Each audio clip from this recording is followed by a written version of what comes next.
And I would like to welcome Leslie McCall, who is professor at Northwestern University in Chicago. And she has had a long academic career at well-known universities in the US, such as Rutgers and Madison, and also have been awarded research fellowships, and also your work has been awarded several times. I went in to have a look at your CV and list of publications yesterday night, and I think it came to a total of 30 pages, which I'm not going to present here, but feel welcome to find more details. Leslie McCall has published extensively over several decades in prestigious gender and sociological journals, and also published at very prestigious publishers such as Cambridge University Press, with a special focus on intersectionality, gender, race and class, and not least social inequality. And what really turned me on to your work, Professor McCall, was the now new classic article, The Complexity of Intersectionality, which appeared in Science, another prestigious journal in gender studies. It was, here you made a thorough mapping and critical analysis of intersectionality. And intersectionality, as most of you will know, means that the analytical approach and entanglements of different social categories such as gender, race, class, and also age and sexuality. How can they be entangled and how can they be analyzed? Intersectionality at that time was used, I think, as a buzzword, which applied to both theory, methodology, and policy making in a big mess. And here I think that you clarified things and introduced a differentiated and also analytical sharp approach, which are still very useful. In the second part of this article, you made a strong argument for the use of quantitative methodologies, and I think that this also marked a kind of turn in gender studies and a kind of turn into we could call it a quantitative turn. And your lecture here today, the title is Quantitative and Big Data Approaches to the Study of Intersectionality. And this also indicates that big data has come up as this new buzzword, which we don't know really what means. And if you could present us with a clarification of it, similar to the clarification of intersectionality, I think we would be grateful. Thank you very much. Well, thank you. I just want to thank Helga especially for inviting me to this fascinating conference. It's fascinating in part because there are so many different types of research being represented here, and it's, as you'll see, one of the issues with becoming a professional researcher is that you often spend your time with other people who study exactly what you study. A very, very narrowly defined research area. And even at very large conferences, national associations like the American Sociological Association, you still usually run in a very, very small circle. And so it's a real pleasure to be at this conference and to be among people who are doing such interesting research. To have someone talk about methods in between two people who are, I think, talking about much more interesting topics, it's a little bit challenging for me. But as someone said yesterday, or I'm going to kind of echo what someone said yesterday, which is that I'm a real nerd for methods, methodologies, different kinds of ways of looking at data. So a nerd not only for methods, but a nerd for data. And as you'll see, one of the main themes that I'm going to talk about is the idea of being a methodological explorer.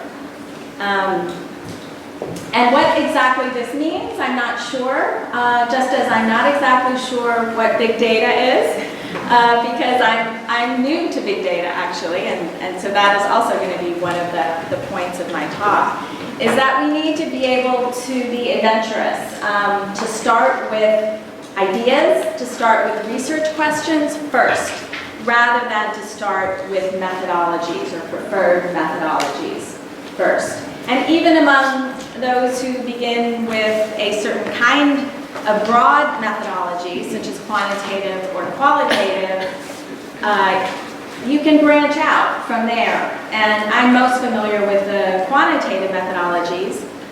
I'll talk about having some experience now with some qualitative methodologies. But within the quantitative field, I have branched out quite a lot. And in ways that are completely unexpected. So that's another theme of this talk, is that you don't really know where you're going to end up. I certainly had no idea that I was going to end up doing a project with quote-unquote big data. And in fact, I haven't yet done a project with big data. But I have used methods that are now being developed to analyze big data. So I'm going to get to that. So this really is very much a methodological talk. How do you move from ideas and different kinds of ideas, for me, related to intersectionality and inequality?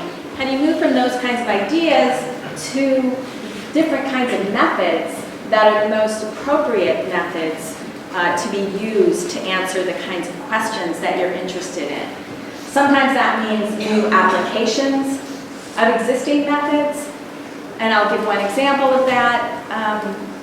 Actually, both of the examples that I'm going to focus on are new applications of existing methods. Some could be old methods, some could be newer methods, such as the ones that are being used now to analyze big data. Or the method could be simply new to me. For example, I'm now collaborating with a psychologist in the psychology department at Northwestern University that I'm at, and we are designing survey experiments to analyze some of the or really to sort of interrogate some of the questions that I had been examining using regular survey data.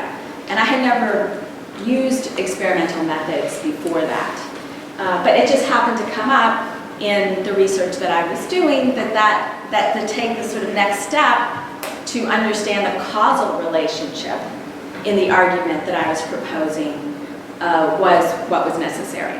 Okay, so again, this sort of idea of exploring new methods, being open to new possibilities, new applications of existing methods. So I'm not sure whether this is background or overview. I think it's kind of both. So what I want to do is give just some, maybe make some observations about the kind of research that links quantitative and possibly big data methods to the study of intersectionality and inequality. So one I've already mentioned, at least indirectly, is growing specialization. I don't have any hard data to prove this, but it certainly seems that over the course of my career that we as academic researchers have become increasingly specialized. And if you're interested in intersectional analyses, that means you're interested in multiple dimensions of inequality and how they overlap, how they conflict, how they reinforce each other. Yet, typically, people study one dimension of inequality at a time. Study gender inequality, or they study racial inequality, or they study income inequality, class inequality. I'm going to give some examples of that. And so this, given the way academia is structured, if you want to do intersectional analyses, that means you have to be familiar with multiple fields, which is very challenging, actually. And you want to be able to draw from non-intersectional research as well as intersectional research in what we call, in a recent article, a sort of centrifugal approach to the study of intersectionality. That is, you're moving outwards, and you're trying to make bridges across subfields and specialties and across disciplines. Versus a centripetal approach, and I don't have any prior allegiance to a centripetal or a centrifugal in theory. I personally work in the centrifugal vein, but you could also certainly work in the centripetal, and the centripetal is a way to form a new field called intersectionality studies. And intersectionality studies itself then would be more inward-looking in developing the concept of intersectionality itself, and then it would become a new specialty area. And in fact, the article that I'm talking about that was published in Science in 2013 in a special edited volume on intersectionality, we suggest possibly a new field called intersectionality studies. So these are some of the challenges, I think, in thinking about doing intersectional work. Another observation about where we're at as an interdiscipline around intersectionality is that the techniques are always evolving. The methods, the techniques are always evolving. So when I first started out doing some of the research that I'm going to present to you, I did not think computational methods were appropriate for the data that I was analyzing, that now we are analyzing with computational methods. It means that you have to be open to using multiple methods or a mixed method approach. As I mentioned, I started working on using survey experiments because now there's much more interest in causal inference and being able to make causal claims.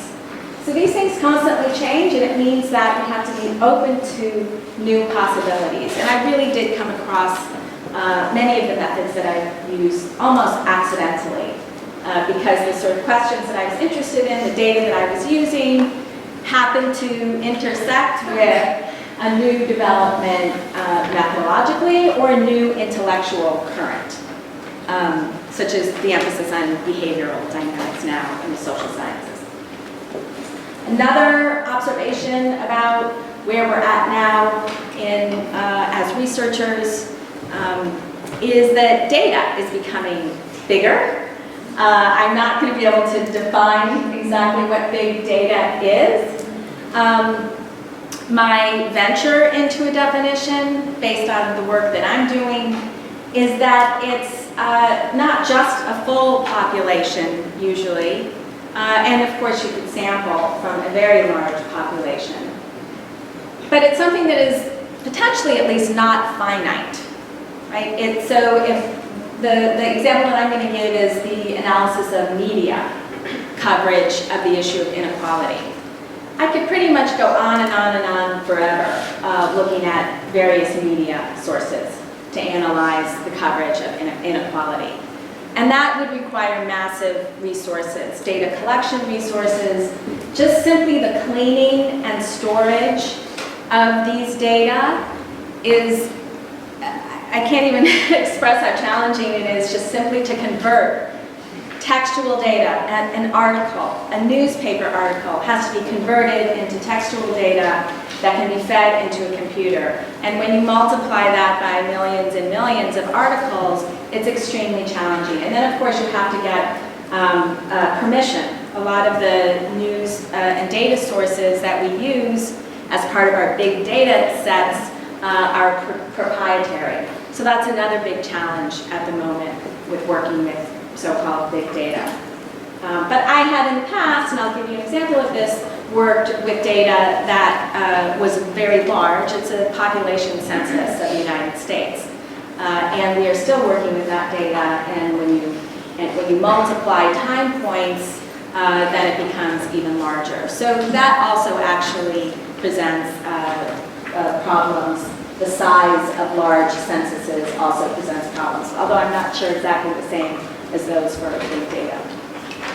Okay, so the upshot, particularly for those of us who do work on intersectionality from a quantitative perspective, is that you need a very, very long time horizon, and that it's generally a gradual progression from working on a single dimension to multiple dimensional analyses. And now, more than ever, collaboration is necessary. When I first started my career, I did not collaborate. probably until I got tenure, and several years after I got tenure, I never collaborated. I worked with very large data sets, but never collaborated. Now I think it's impossible to publish in quantitative research without collaborating. And in particular, I'm collaborating with incredibly brilliant young scholars who are the ones who are really the experts in these new methods. So you partner, you may have the ideas, the research ideas, but then you partner with people who are the real experts in those fields. Okay, so I'm going to go through two examples. One is sort of on large data, quantitative analysis, that is intersectional. And I mention it simply because it is the type of research that I have mostly done in my career, and it does present certain challenges of the kind that I've written about that attempts to merge quantitative methods and intersectional questions. So here was the question that I started with, and you'll see how this resonates with what I said earlier about specialization. You have two separate fields. One field on gender inequality and one field on income inequality. So you have research on rising income inequality, and what it focuses on are the benefits, for example, of marriage for income pooling and economic security. So there's a lot of emphasis, and let me just say I apologize, these examples are from the US. Okay, so because that is obviously my specialty area. But the examples are actually not as important for this talk, anyway, from my perspective. The examples aren't as important as the themes and the logic of the analysis. That's really what I need to emphasize here. Okay, so the idea is inequality is increasing. There's much more economic insecurity. I think that's happening actually all over the world, as is rising economic inequality, maybe not to the same extent as in the US. So then marriage becomes a way to minimize economic insecurity. So marriage becomes not only a sort of social status, and here I also want to say, when I say marriage, I'm talking about any kind of coupling. So it could be cohabitation. I'm just using marriage because marriage is much more common in the US than cohabitation, although that's changing. Okay, so income pooling. It's a solution to increasing economic insecurity among those who discuss the issue of rising income inequality. As a result, those in this literature will talk about family dynamics. They'll talk about changes in family structure, changes in assortative mating, which I'll define in a moment. It talks about changes in labor force participation rates of wives and mothers.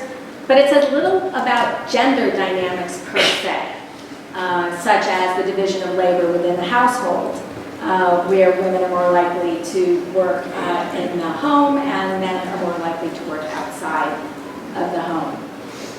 And it also says little about the scale of earnings for men versus the scale of earnings for women. And I'm going to talk about that also in a moment. And I think for us, just to narrow in on one particular aspect of this, what was particularly striking is that the issue of assortative mating is seen as a indicator, it's kind of a bad trend. And the increase in assortative mating is the increase in women with high earnings coupling with men with high earnings. Okay? And this sort of concentration of couples with high earnings at the top and then concentration of couples with low earnings at the bottom is seen as one of the primary causes of rising income inequality. And this is true in other countries as well. All right, but those researchers who sort of disparage this idea of assortative mating indirectly are disparaging an indicator of gender equality.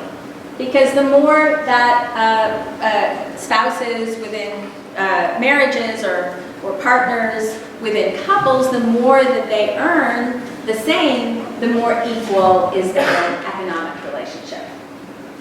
All right. So what you have in the study of gender inequality is actually an emphasis. They don't use the word assortative mating, but they talk about the increasing equality in earnings between husbands and wives, male partners and female partners, and that is seen as a good thing, a positive thing. It contributes to a decline in gender inequality.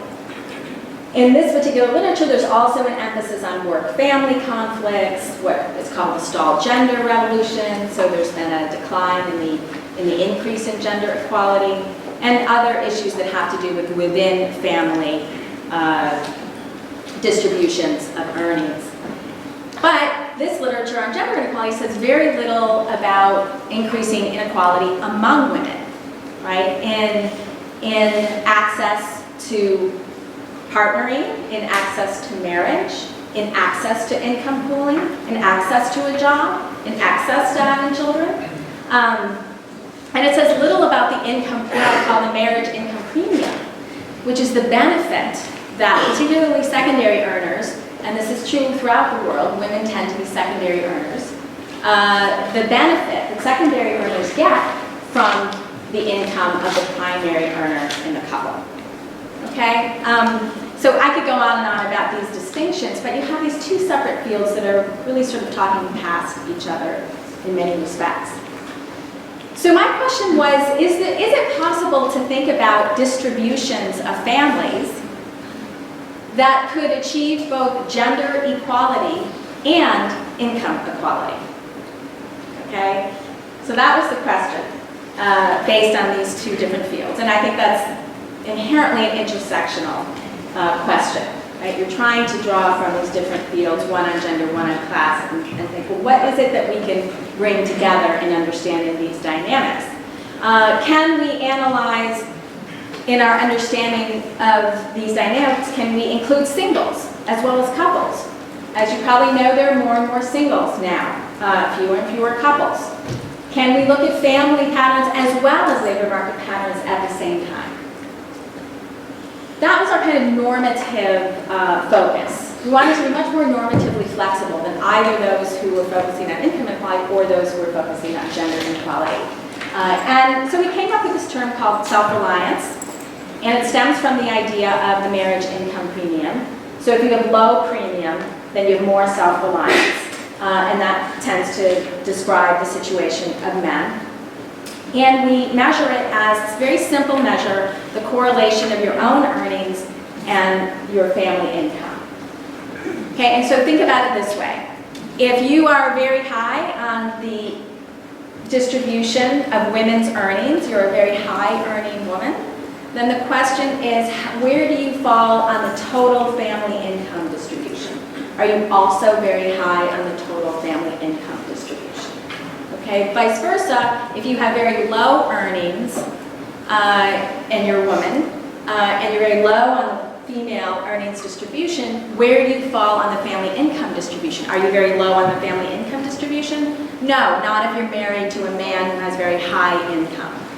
Okay, so you could be low on your own distribution, but very high on the family income distribution. That would be a low correlation. Okay, in the 1970s, we do this analysis back in 1970, if you are a woman who's a very high earning woman, and let's say you're not married, you're very high on the female earnings distribution, but actually you're fairly low on the family income distribution. And that's because you have a high wage or earnings as a woman, but your high earnings as a woman is low relative to the high earnings of men. So when you translate where you fall in the family income distribution, then you are no longer high up on that distribution. Okay? So it's a simple correlation that tries to measure that. And essentially what we found is that, I'll show the graphs in a moment. So what we did, I've already sort of described this, but we looked at gender differences in self-reliance. So we looked at the correlation, as I just explained, for men and the correlation for women. And then we did a population analysis. We did this for the entire population.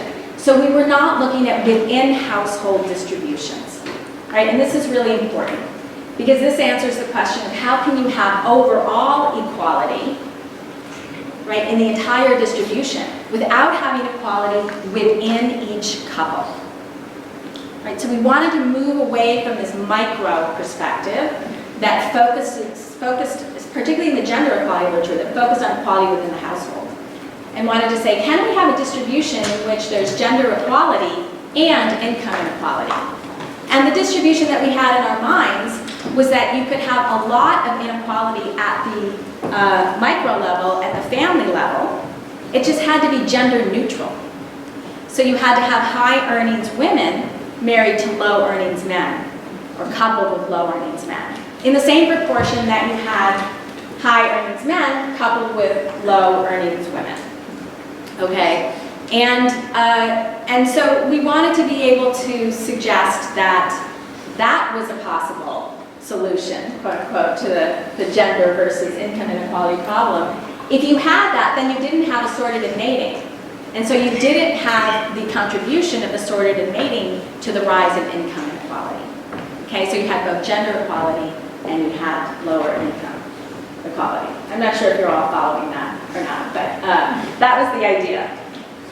I guess sort of a secondary question here was that we wanted to see, when we broke up the difference, the correlation for men and the correlation for women, we wanted to see if, we all know women are becoming more economically independent because they're working more often. They're putting more hours into paid work. We know that. But are men becoming more dependent? Right? Are men becoming more dependent on women's income in the same proportion that women are becoming more independent of men's? We never get that perspective because the typical measure that's used, again, focused on the within household, within family unit, the typical measure that's used is the ratio of wives' earnings to family earnings. Okay, so it's one measure, it's the same for the men and the women. All right, I know these are some technical details and it's a complicated project, but I just want to highlight a few things. Okay, so we use census data. And I guess the one thing I want to point out here is this red line, which has to do with this long-term analysis, is that we've broken down the analysis by gender, but not by racial and ethnic groups or by nation. We want to actually do, the next thing that we want to do is a cross-national analysis. Once we have, there's a decomposition technique that's attached to this. Once we've published that, then we want to be able to test this internationally. Okay, so long-term horizon. Okay, so this is what I wanted to show you. Here is the correlation for men, and here's the correlation for women. Correlation of own earnings to family income. And you'll see, and this is in 1970 to 2010. And then here is a graph that shows on here where the men fall in their own earnings distribution, bottom to the top, and then where they fall in the family income distribution, okay? And what you can see is that it's nearly a straight 90-degree line here. In other words, there's almost a one-to-one correspondence between where men fall in their own earnings distribution and where they fall in the income distribution. So for example, men at the 9th decile of the earnings distribution right here. Sorry, I should have added lines and things to show you this. Fall in the 80th percentile in the family income distribution. By contrast, women who fall in the 90th percentile, this is 1970, in the 9th decile of the earnings distribution fall at the 60th percentile of the family income distribution. And if you were to look at single women in 1970 who were at the 9th decile of the earnings distribution, they were somewhere around here, like the 30th percentile of the family income distribution, okay? What you can see is that this is a very strong correlation between men's, where they fall in their earnings distribution, and where they fall in their family income distribution. It's above 0.8, and it hasn't changed at all in the past 50 years. Okay, 10, 20, 30, 40 years. I can do math. So that was an answer to what we didn't know. We thought men would become more dependent by this definition. And there's been absolutely no change in this correlation. I'm not going to show you the 2010 graph here because it's virtually the same in 2010, this graph for men. By contrast, women, you can see it's a flatter line. It's a much lower correlation. It's 0.2 of the correlation in 1970, and it grows dramatically up to 0.60 in 2010. And The reason for that is that the gender wage gap has decreased. Obviously, women's labor force participation has increased. And there are many more single women as well. So we wanted to capture all of these dynamics that were taking place and not just look within couples.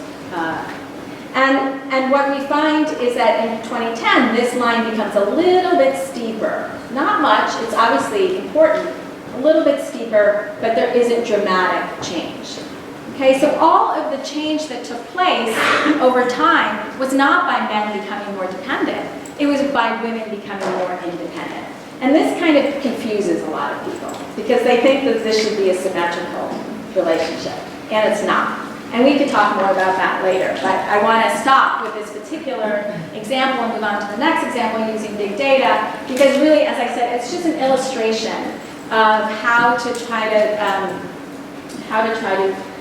bridge fields and think differently about intersections of different dimensions of inequality broadly, and it requires a lot of, dare I say, creativity, because and innovation, and I'm not saying that to applaud myself at all, because what often happens is that people don't understand these things. It takes a really long time to get them published, because they're working at the intersection of fields, and there aren't specialists who can bridge those fields. And so it's very challenging in that way, not only because of the huge data requirements, but because of the fact you're intervening in a debate that almost doesn't exist. So, okay, I want to stop there and move on to a second example, which I don't think should be too long. So this is an example using computational methods for the analysis of big data, and I will explain that we are not actually using big data yet. And this project is, I should have mentioned for the previous one, also a collaboration. Derek Burke and Marcel Knudsen are graduate students at Northwestern, and Laura Nelson is a postdoctoral fellow at the Kellogg School of Management, also at Northwestern. She did her PhD at University of California, Berkeley in sociology. And so the way this project started out, I just want to be mindful of time. Do you remember what time I started? Yeah, but you have plenty of time. Yeah? 10 minutes? Okay. Yeah? Okay. Okay, so I don't want to talk on and on about this stuff, although I could. So this is a completely different project, and I could talk about the intersectional dimensions of it, but it's in some ways not exactly relevant to this question. We're starting at a point, the only thing that's really relevant in terms of this particular talk is that the intersectional part, the empirical part, is really far down the road. And what we did is we focused first on class inequality. And what we wanted to know in the US was whether or not people knew that inequality, class inequality was rising. That was the basic question. And if they did, what did they know about it? And what we did was that we tried to then answer that question by looking at media coverage. That's often one way of analyzing individuals' and public's knowledge about an issue to see whether or not it's covered by the media. Now, the coverage of inequality, at least in the US, is incredibly complex. There is no dominant, taken for granted class discourse or discourse about class. There is a wide range and an unsystematic range of terms, social group terms, and metaphors that have been used over the period of rising inequality from the 1980s to the present. So, for example, executives, workers, blue collar, pink collar, white collar, upper class, middle class, lower. I mean, you could go on and on and on. Minimum wage workers, non-minimum wage workers, the unemployed. There are certain metaphors that are used. During the financial crisis, it was Wall Street versus Main Street. In the 1980s, it was all about union busting. You no longer hear anything about union busting. Things have dramatically changed, not only in the US, but throughout the world, in structures of inequality and the importance of organizations, such as unions, such as parties, and so on. We also wanted to look at labor market inequality as well as consumption inequality. That meant looking at government policies as well as labor market sorts of policies. And so what we did, so this project was started over 10 years ago, more like 13 or 14 years ago. And as I said, at that point, I looked at the automated computer-assisted methods for analyzing content, and I didn't think that they would be adequate because I thought that the content was just too complex. And at that time, what was dominant was something called the dictionary method. And I will get to that in a moment. And all you really do for that, it's pretty obvious, you just come up with a list of terms. And you see whether or not an article has one or more of those terms in the list. What we did instead was we developed a set of coding instructions. This is the more qualitative part that I mentioned of the research that I had never anticipated that I would do. Very labor intensive. Any of you who have done this kind of research know how incredibly labor intensive it is to hand code articles accurately, reliably, so you have to also be able to measure intercode reliability in categorizing these particular articles as about inequality. And because that was such a complicated and labor-intensive task just to identify an article as mentioning inequality, because there were all these different groups and the word inequality usually wasn't used in an article. Often it was talking about inequality because it was talking about what's happening with executives versus workers, but it might not actually use the word inequality. And so we spent all of our time simply identifying whether or not an article was mentioned inequality. And we had a 12-page single-spaced coding instructions that we had refined over time in working with the undergraduates. So we only focused on identifying, so we could not understand the valence, the framing, the policy prescriptions. We were interested in how, again, sort of down the line, we were interested in whether racial and gender factored in at all into the content. And of course, we could only code, because it was so labor intensive, we could only code a random sample of articles, about 10 to 15%. We focused on Newsweekly articles. And we did that, and that was published in a book that I wrote that was published in 2013. Okay, so we finished that project. And at exactly that time, or around that time, these computer-assisted programs started becoming much more common.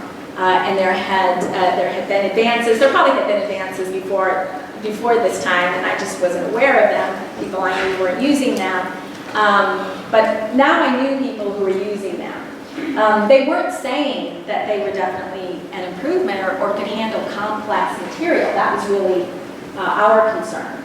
But they said, you know, a lot of people are starting to use these. You should take a look at them.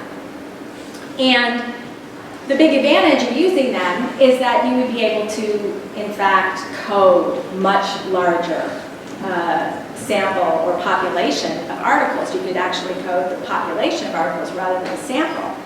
And for someone like me, I would feel much better that it would be a more reliable analysis. Even though those who come from a qualitative perspective think that the gold standard of coding is actually hand coding. But if you come from a quantitative background, then you immediately question the reliability of hand coding. And we saw this as we were hand coding. There were so many difficult decisions to make about how to categorize an article as about inequality or not. And of course, I was worried that if we were to apply these computer-assisted programs to the hand-coded data, that they might actually reveal something different than what we had come up with our hand coding. So I was a little bit fearful of venturing into this territory. But fortunately, I met Laura Nelson, who is the postdoc that I'm working with, and she had done her dissertation. And I'm going to talk about her dissertation in a moment. And with a couple of graduate students, we said, all right, let's test these programs against the hand-coded data. There had actually never been, I didn't know this, but there had never been a test of the new computer-assisted programs on previously hand-coded data. And by that I mean previously hand-coded data that was done without any idea of how the computer-assisted programs worked. So there have been people who have developed the computer-assisted programs, and then they've tested those programs using some hand coding. But the hand coding was developed in order to test the new computer-assisted programs. Right? So no one had taken a previously hand-coded data set that was hand-coded with no knowledge whatsoever of the new computer-assisted programs, not with the way they define frames or the way they identify content, none of that. No one had actually tested the new programs for big data on previously hand-coded. So that was what we did. And this is just an example of the indicator that we use in equality and the kind of complexity of the indicator. We were looking at content that was on the economy, but was not about economic inequality, or was about some of these issues were non-economic issues. And then we had content that was on macroeconomic conditions and employment. We had content that was on wages and income, and we called this sort of general economic issues. And then we had what we called the content on inequality, and we broke that down into implicit inequality and explicit inequality. And we wanted to know, can a computer actually recognize these distinctions? It's not like we're talking about completely irrelevant material versus economic material. This is all economic material. And these are very fine distinctions within the general category of the economy. So this is what we found. You'll see that I have here the hand-coded articles. This is the trend in the hand-coded articles for, let's see, explicit inequality here is the dotted line, and the dark line is hand-coded, combined explicit and implicit inequality. And this is the trend that we found over time. We were particularly interested to show that there was a lot of coverage in the 1990s of inequality. It's not a new issue that evolved out of the Occupy Wall Street movement at all. In fact, it was a big issue in the 1990s. That was one of the main findings. And then we tested the dictionary method. Let's look at this line right here. This is the best dictionary that we could find that had a very comprehensive list of terms. And the dictionary method is the method that has been used for a long time. It's just a list of terms, and you run it over your corpus of articles, and you extract the ones that have one of those terms. Okay, and you could see that, I mean, this dictionary right here, Levy ends. The correlation is actually not bad. 0.42 is pretty good. So the correlation over time is not bad, but you could see it completely underestimated the number of articles that we found in our hand-coded data set. And we think this is in general the problem with dictionary methods. That they can locate content that is absolutely clearly on a particular topic because it uses words like inequality, it uses divide, it uses gap, it uses everything that it uses redistribution. But it's going to miss, sort of from a sociological standpoint, it's going to miss the content that is talking all about inequality, but may not use the term inequality. Okay? And this, in some ways, was a validation of our methods of using hand-coded data. This line at the top is a set of dictionary terms that we tried to derive from our hand-coding instructions. And as you can see, we completely overestimated. So there were a number of false positives, articles that we identified as about inequality that in fact were not about inequality. So a lot of error. Even though the trend was right, a lot of error here. When we use the supervised machine learning tool, so this is a computational analysis that analyzes, that what you do with supervised machine learning is you feed it what's called a training set of hand-coded articles. You feed it a training set of hand-coded articles, and then you run, and then it learns, and you tell it with the training set, you tell it which ones are about equality, which ones aren't, based on your hand-coding.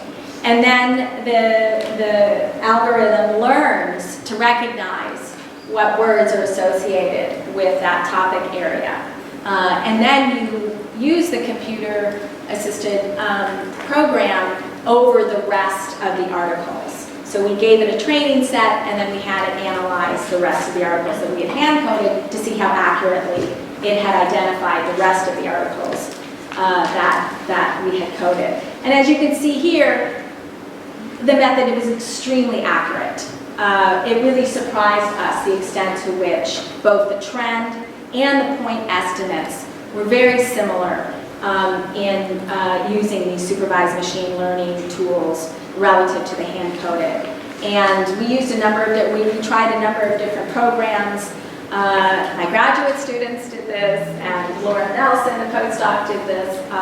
But they worked with various programs, and all of them were actually quite consistent. So one of the things that we're doing in the article is trying to provide some advice about how to run these programs and which of them to use.